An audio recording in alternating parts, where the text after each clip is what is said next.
Rotary.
I have one happy dollar that is going to be split.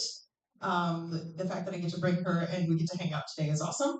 And then also, I'm not going to, goodness gracious, not going to be here. I'll miss you all next week, but I'm super excited because I get to go to Pamper Jeff Conference in Chicago, and I love it. It's my yearly getaway.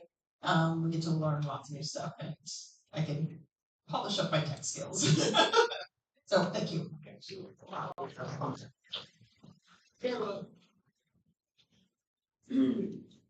I have $10. I'm splitting it. Last week after our Rotary meeting, four of us went up to Kingston and presented now past President Paul with his past president's pin. He met us in the dining hall. He had his Rotary hat on. He was so excited. Quite a few of his family members were there also, so that was really a fun event. And then the other part is tomorrow I'm leaving for 10 days in Canada.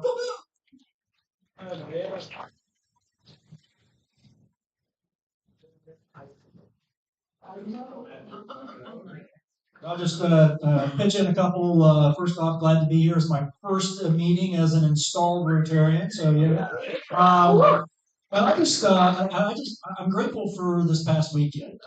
Just watching the patriotism and the celebration of America 250. I remember as a kid. I'll date myself. I remember as a kid going to the Freedom Train when we celebrated 200 years, and you know that was. I mean, I can remember like that was yesterday and just seeing the pride and especially getting to celebrate it with my kids and talk about and my grandkids and talk about what it means to have the freedoms and things. Are we a perfect country? No. Are we a work in progress? Yes. But man, would you want to work in or live anywhere else in the world? Absolutely not. Thankful to be on that. King George said it would never last.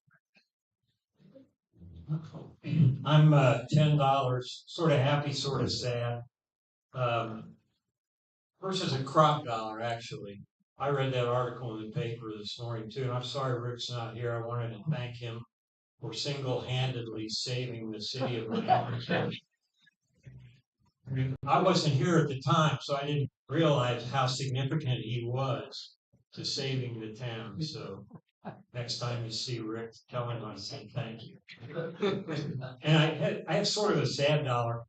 I was in law school in 1973, and I was hired to be the evidence custodian and a law clerk at the Hamilton County Prosecutor's Office, and I worked for a guy by the name of Simon Lease, who just passed away here a couple of weeks ago, or about a week or so ago. His funeral was Friday, but he was other than maybe my father and somebody else, one of the most significant people who in my life. Scared the hell out of me the whole time I worked there. But he was an incredible guy. I loved him. I loved working for him.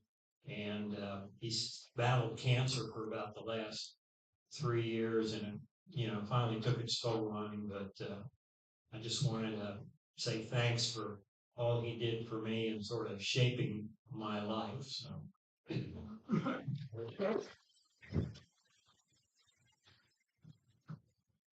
Other happiness, Kim?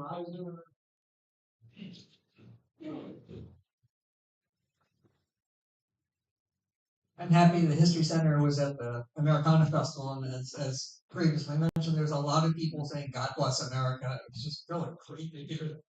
And we survived the heat, and I survived 40 years ago. I had the pleasure of having moved to Wyoming, Ohio, and all of my family came to visit with cats and dogs. Dogs in the garage, work it out. The cats are all in the basement, work it out. I had to work out with everybody else.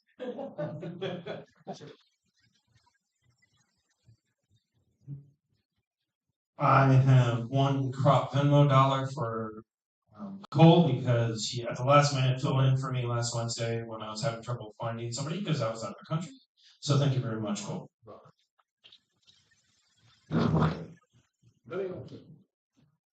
All right, Chris, what has your table come up with? What was the year of the phosphorus disaster? How many days did it burn?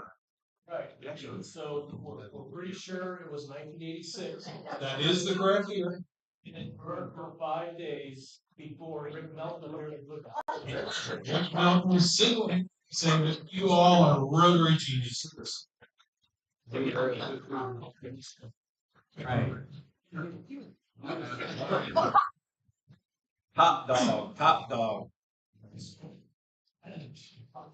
Winner share is 225. 225. And the card we're looking for is 9 of diamonds. Oh. I'm telling you with the job. Just don't have a bag of cards in like. What?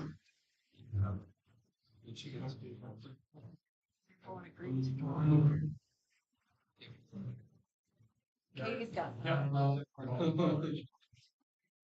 Oh, for you. You all? You might have a 85% chance. Bag? No bag? Bag.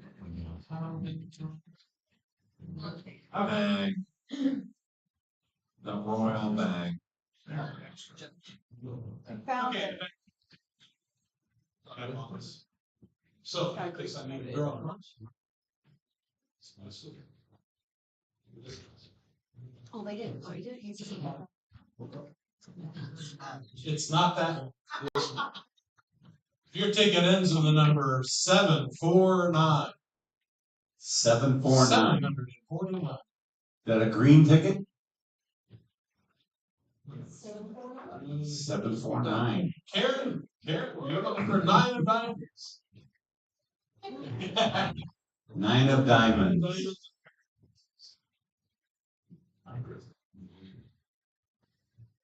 Ooh, 5 of spades. 5 of spades. Get you some. All right. Look, right here comes the one. All right.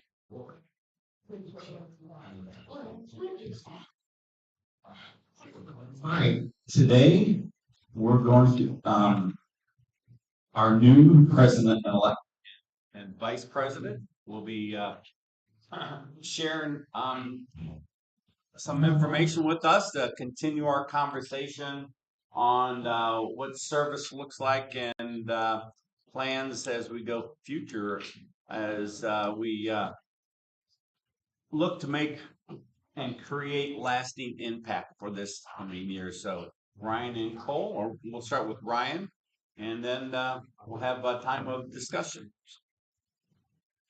See how long it lasts. That working? You're on. Yeah. How about info? Need to change.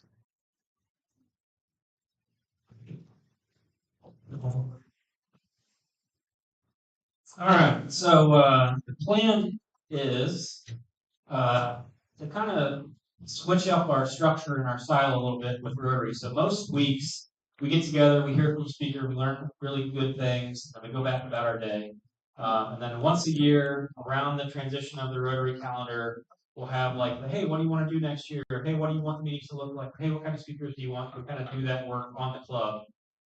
As we've been kind of talking, we did the work on the meeting structures and the dues and those kind of things, and it got us thinking like maybe we should spend more time working on the club as a club more often. So it's not a once a year random conversation, but it's a more routine thing. So this is what hopes to be the first of a kind of a quarterly gut check where we get together and we talk about how things are going, how the finances are looking, how did we do with volunteering, how are we doing with outreach, how's the membership drives going, all of those types of things where we can just spend some time working on the club to help foster the club and grow the club and do all the things that we're trying to do. So really the goal is to have a discussion. Hopefully Cole and I aren't doing much talking. We can if we need to, but the goal is to have a discussion with you all, understand what the membership wants to do, help us inform the board and guide the future of where we're going, influencing the plan. We're not trying to force any direction. We don't have any direct recommendations of anything today. We're just having a conversation. And really, it's just making sure that anything that we do as a club, it's done out in the open with the input from the members, and everything's kind of transparent in that process. So last time we talked about reorganizing the funds of how we do things within the 3 buckets of funding: the membership dues, the meeting expenses, and the philanthropic dues. We adjusted the cost of club membership. Those invoices have been sent. We heard the desire from the club to keep the meeting structure the same with weekly meetings and leave the meals alone and just keep everything the way it's been, and that's all good. That's the decision that we heard and talked about.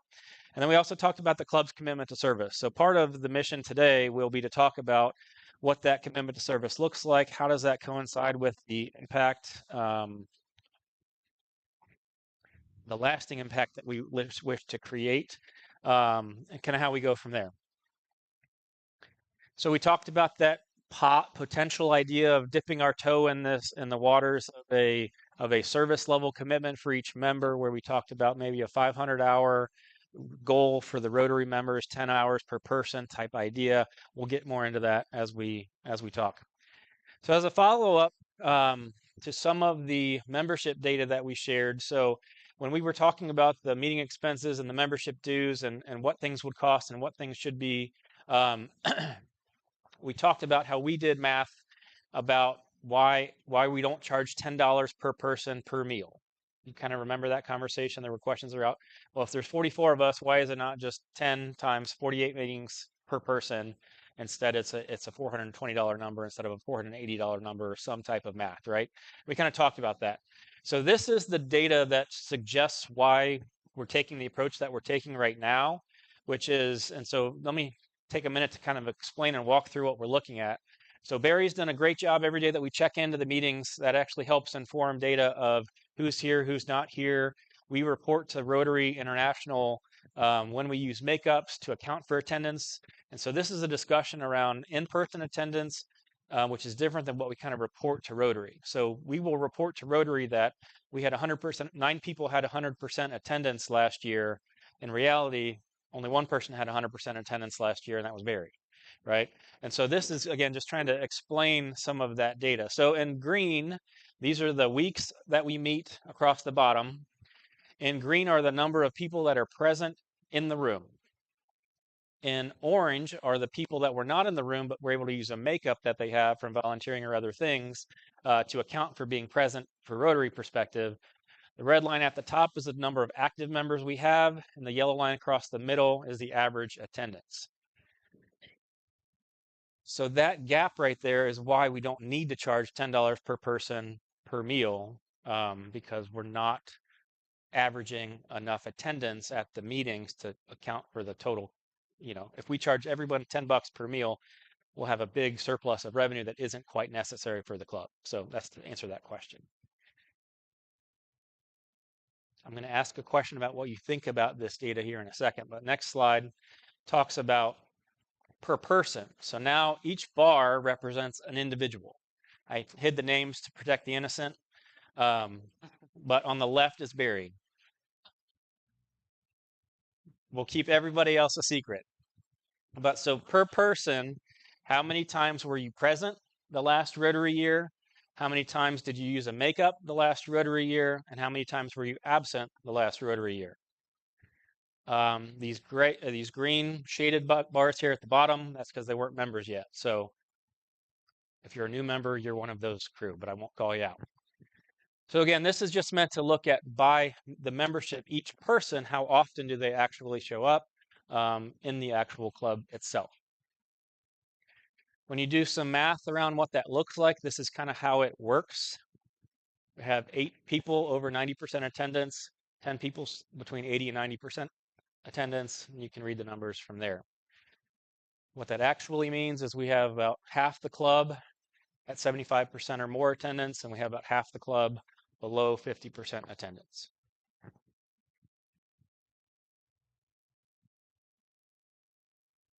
What do you think?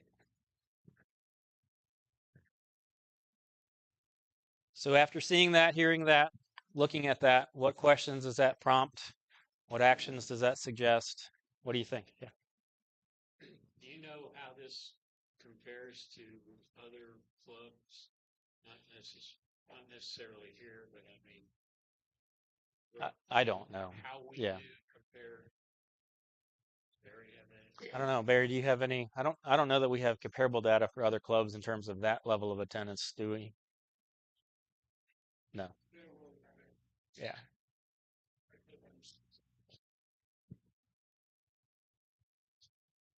Yeah. Yep. Yeah. It almost seems as though we need to find out why. Yep. Why is the attendance so low? Why is half less than 50%? Yep. Either attendance or minimum. What was the 50% just? Yeah. The 50% was in person. Yep. Still need to find out why that. I have a comment, people who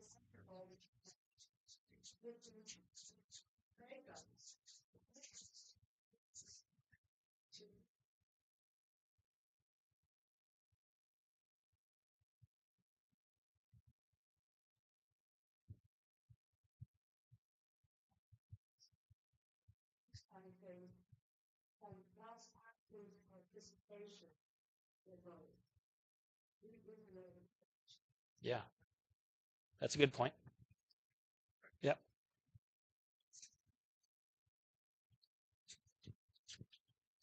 Based on what you have up there, how many people, what percent have talked to?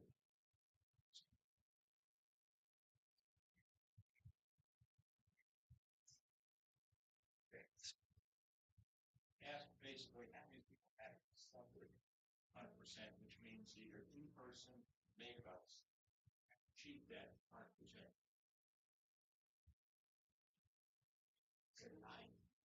Probably I think it's on the other slide. probably 60% or so, 60 to 70%. Yeah. Because what Bill, what you're asking is you're suggesting, or Carolyn mentioned, like the orange doesn't mean that they're not good members, right? They're participating, they're just not showing up, right? Fair question. So then, Bill, your question is how many people have a high enough bar between the green and the orange, right?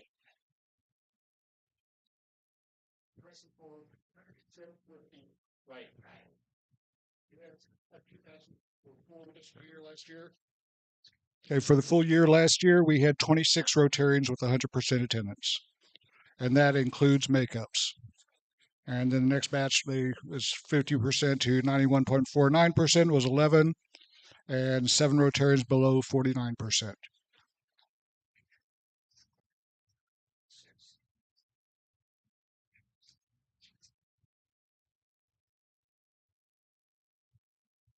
Kim.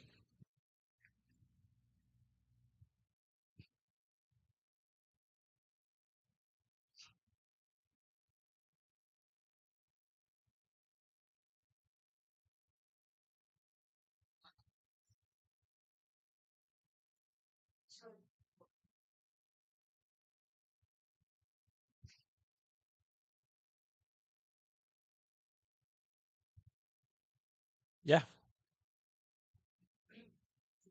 Said, two people outside what said they received warning. That's it for the people done because they always pay for their meal. Yeah. Yep. That's why. Yeah.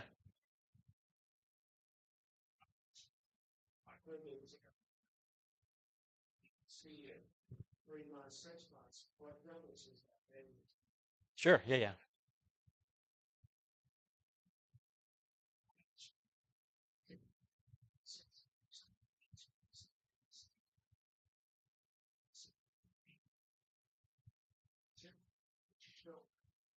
well, that's not. She had to get down.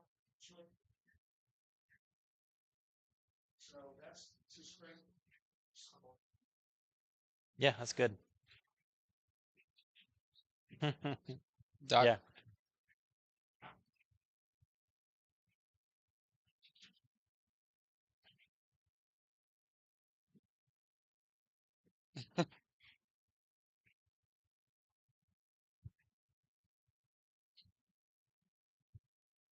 Brussels sprouts today. Yeah.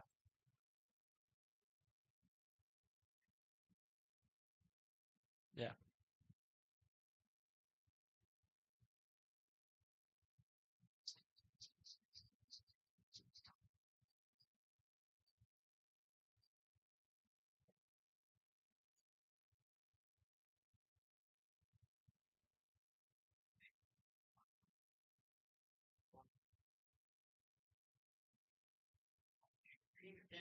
Are we looking for in person? So we're looking for service, right? So we're talking about goals for next year, or this year, want more service, that more service out. But also, I was looking to offer these like pensions. Well, That kind of goes in service. Oh, by the way, I think it all kind of goes together, right? Again, so our mission today is not to like push any given direction, and we don't have any recommendations, and we're not talking about meeting structures. We're not doing any of that stuff. It was just, here's the actual information. Let's look at it in 6 months and see if things change and that kind of thing. This is just a diagnosis, I guess I would say. And yeah, I think the discussion is, this is how I think about it. Is that what we expect? Is that okay? Should we change it? Do we know why this is? And then what would actually change it, right? And each of those are actual questions which need actual answers to take us down the path, right? So is this okay? This might be perfect because this is better than everyone else around us. You know, could be. I don't know. That's what we're here to kind of just brainstorm and talk about, because we don't want to force a change if we're like, no, actually, this is what I expect. People are participating, they're not showing up, but they're volunteering, so everything's working. They are active Rotarians. That's okay. That's for us to decide as a club, is this who we want to be?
Audience participation?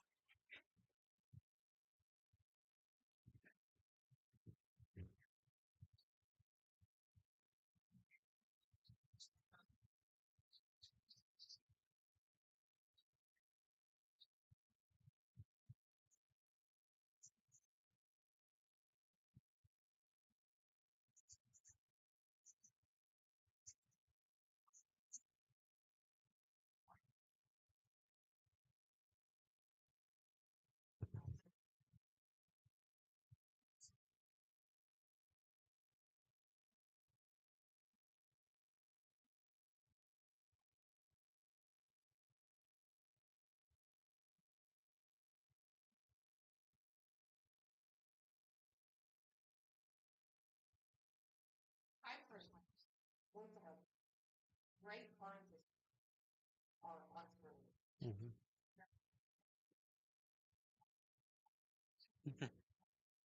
Yep.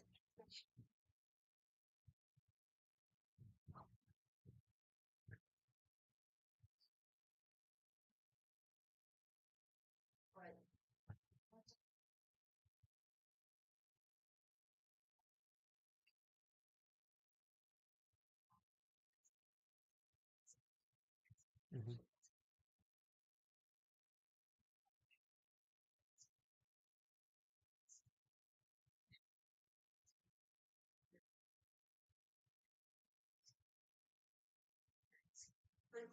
Yeah. Yep.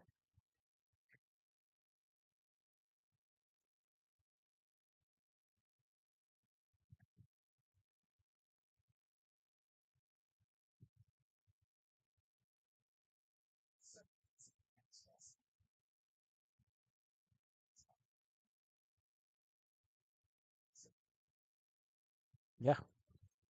Good stuff. Yeah, and hopefully as we come back and look at this in a quarter from now, we'll see, are we able to strive for that 100% activity, and how does that actually work as we move forward? So good. I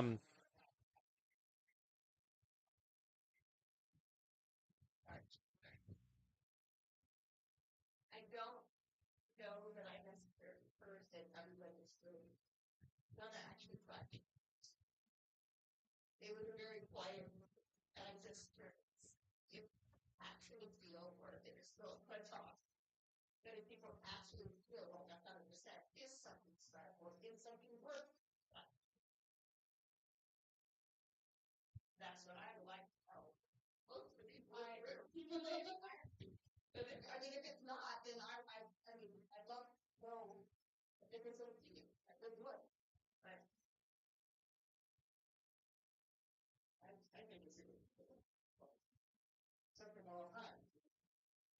And we just, we'll send it all somewhere around here. Yep. New guy. Yep. Rookie. Yep. Organization. Yep. Sidebar, but two thoughts. First off, it's a fast session.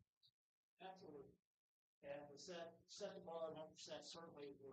However, I'm just gonna just use my own personal one. I imagine there's other people that ship or anything that I would love to be here 100% of the time, but realistically, it's not gonna happen. Sorry, I just the way the business of our district works, there's going to be time. Yeah.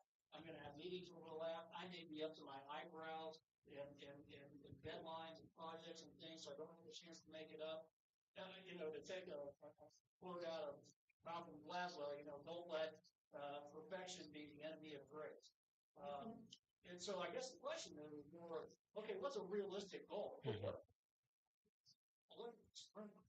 Okay, in a city this size, how many leaders should this community produce? And I would propose that it should be much more than what was here. And so ultimately, you say, well, we expect 100% attendance. Yeah, stretch goal, good idea. But does that preclude people from saying, oh, man, I can't reach that point. So I'm not even gonna sign up because I know. Right.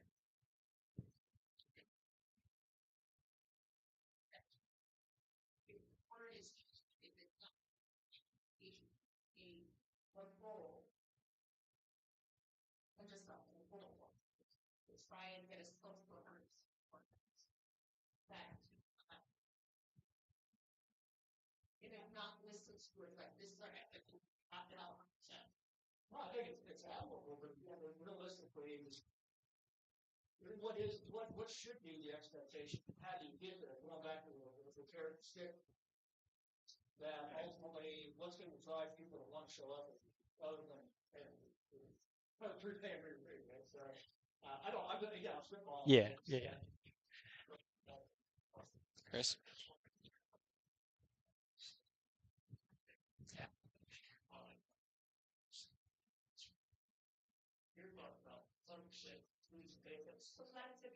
Yep. Yeah.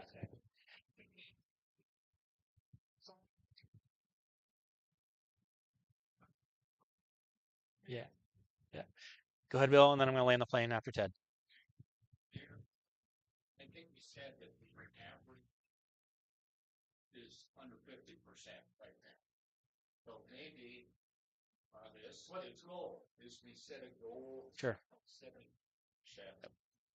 Okay, and let's not try and swallow the elephant in single bite. Yep. Okay? Yep. But maybe we set a goal for the next quarter of maybe 60%. Sure. Yep. Great. Yep. Let's take a look and say, what is a realistic goal? Can you get back? And what do we need to do to achieve that realistic goal? We have to go for. Yeah. What do you say, Ted? Well, I mean, I'm not going to be here forever. Yeah. Yep. Yep. But I agree attendance, however you want to define it. It's a goal we ought to set for us, whether we do it incrementally. Yeah.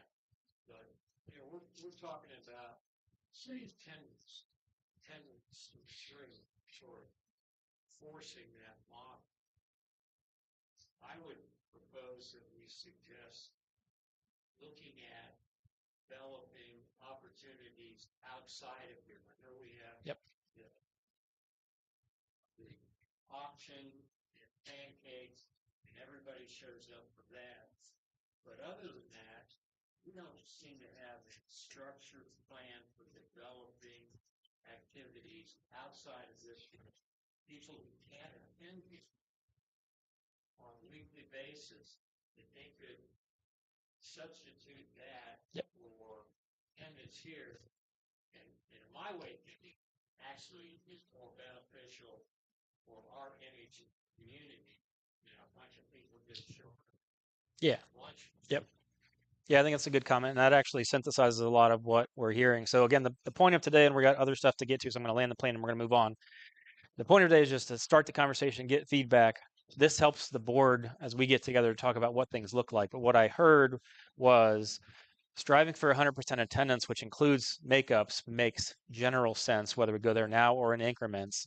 And then what I heard in between the words, I think, was probably do a better job of explaining the opportunities that exist to us to acquire makeups, so that, and then as we monitor the attendance plus the makeups, we do that in a more public way more often, which creates the culture of doing the things. And I think a simple point is, as a club, we can try and increase our attendance numbers. However, that is, we should all be trying to do more.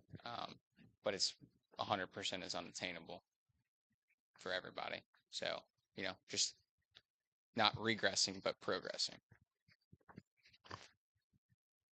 All right, so to transition in towards the service hours discussion a little bit, Rotary has a People's of Action campaign talking about how the clubs around the country make meaningful impacts in their communities that they work, that they live in and impact. It's where they log projects and log volunteer hours and log service hours and have clear missions. And so our question or discussion was about, where do we fit into that discussion of being people of service within this community? And how we wanted to start that discussion was kind of, to Ted's segue there, is let's talk about what we do right now. What are the things that Miamisburg Rotary does? Pancake Day, night at the races. So we got Pancake Day.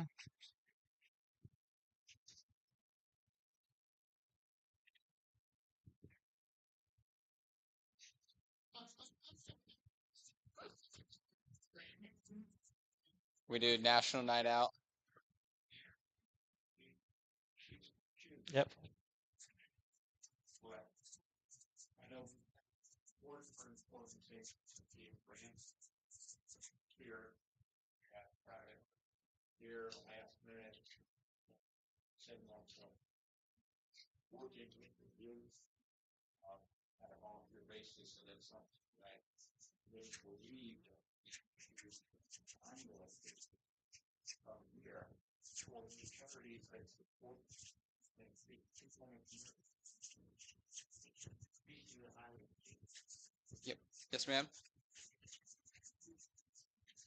Helping Hands Food Pantry. Yep, I think that's that one, right? That's part of what, Bill, you were talking about? Okay. National Night Out.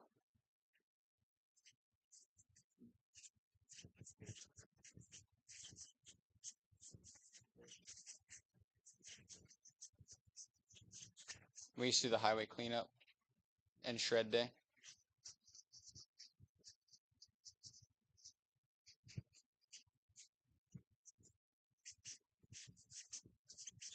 Housekeeping note, this is not meant for anyone else to see. Ignore the handwriting.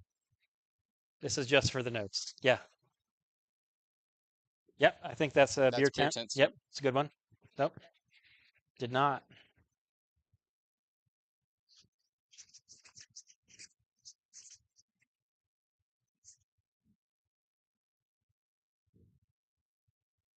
I did not.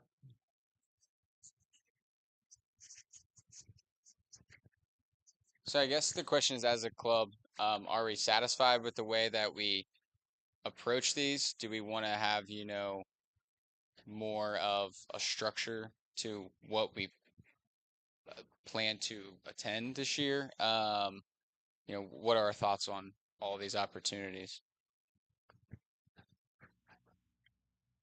More?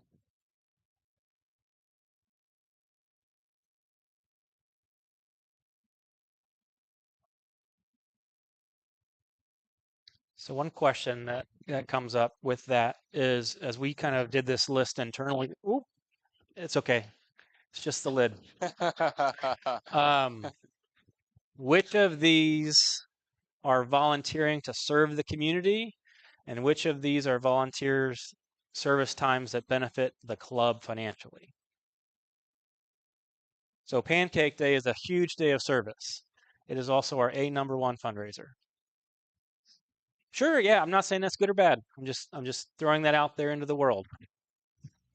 And so is Night at the Races. So one of the questions is, if we're looking to do more, do we want to do more things that benefit the club financially, or should we aim at more things that provide direct service to others?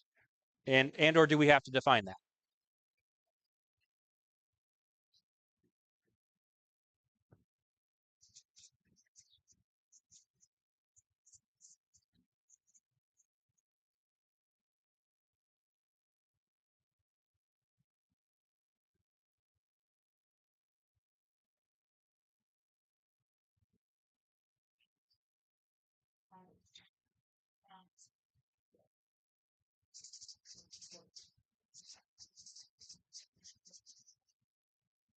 Yep. Yep.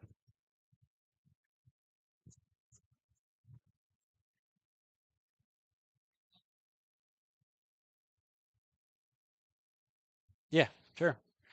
So to that end, is there a desire for the club to have more structured opportunities that are individualized, meaning we're going to go to Helping Hands 2 people for 2 hours is all we need, or do we want to, or is there a desire to have more opportunities that are structured but are more, medium to large group, 10, 15 people at a time?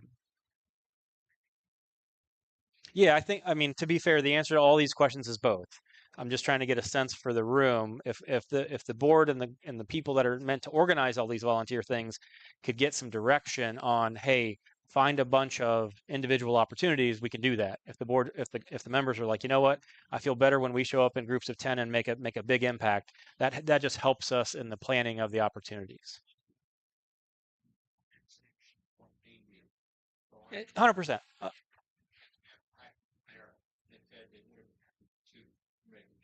Right. Yeah, I mean, there's 100 what ifs. It's just a matter of who do we as a board go and contact. We can find groups that need 10 people, or we can find groups that need 2 people. We just need that input. Go ahead, Justin.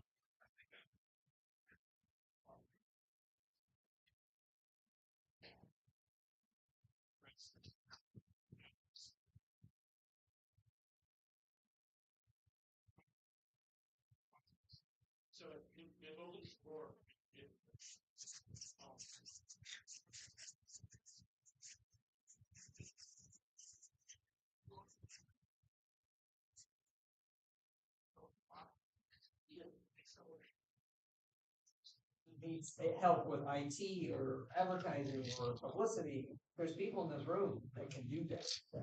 Right. So if we volunteer there, like you said, you saw some things like, I can fix that for you, or I know somebody who can. The people in this room are pretty talented. And I agree with that completely. I feel like bigger groups does help make a bigger impact on getting more of us together. I do also feel that it might be easier to do smaller groups. I mean, there's so many people just picking out a couple.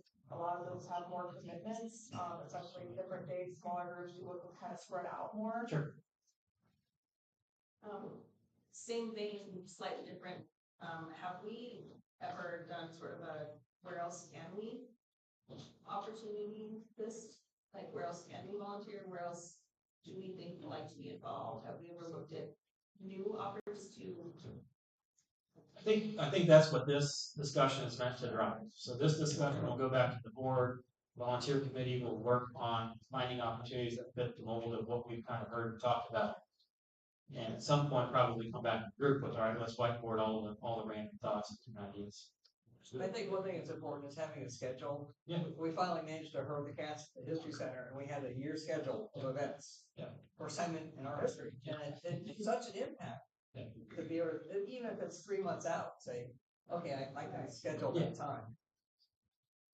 Do I have the ability to find volunteer opportunity that I stumble upon and volunteer and get credit for that somewhere without it being Rotary organized?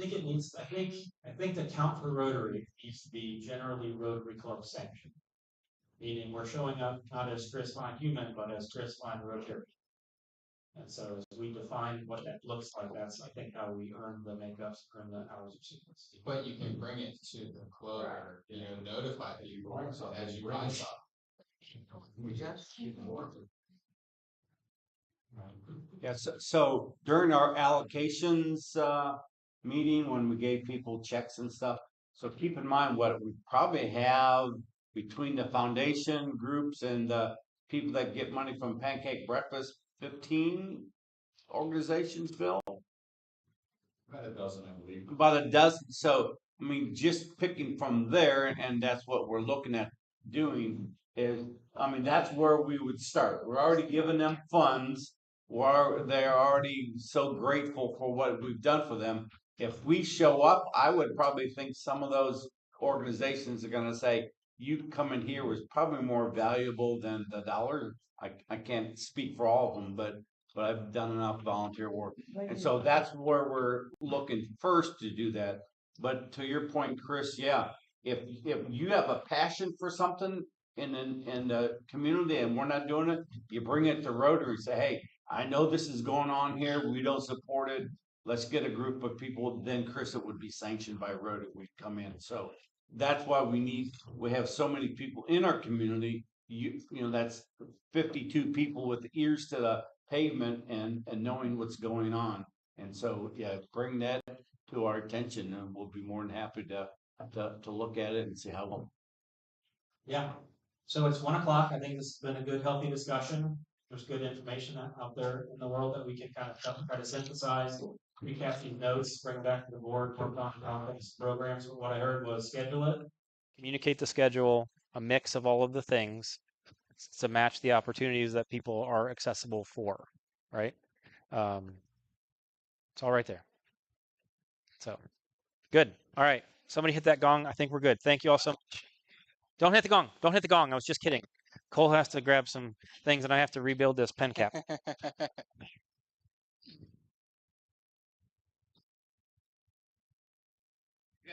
we hand out both green and white tickets for the door prizes. Pick one of each. So white ticket 619, white ticket 619, and then a green ticket 279. 279, right?